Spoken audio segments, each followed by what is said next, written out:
IPhone ஒன்னு புதுசா வாங்கலாம்னு சொல்லிட்டு நான் ஐபோன் செய்யற கம்பெனிக்கே நேரா போயிட்டேங்க. அங்க போன உடனே குட்டியா ஒரு ஸ்டூல் இருந்துச்சு, எடுத்து போட்டு உக்காந்தா என்னடா இது என்னமோ பட்டாக்ஸ்ல குத்திருச்சுன்னு பார்த்தா ஆணி இருந்திருக்குங்க.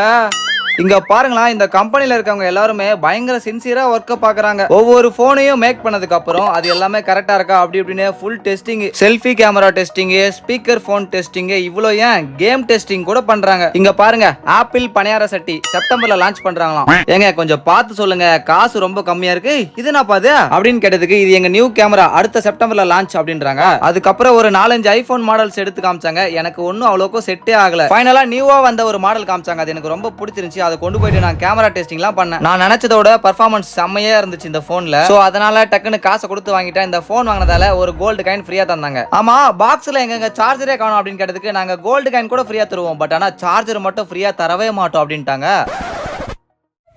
இப்பதான் ரெடி ஆயிட்டு. இப்போ ரெடி ஆயிட்டுங்களா? ஒரே ஒரு இது லாக் பட்டன் மட்டும் வச்சா போதும். இங்க ரெடி ஆயிட்டு.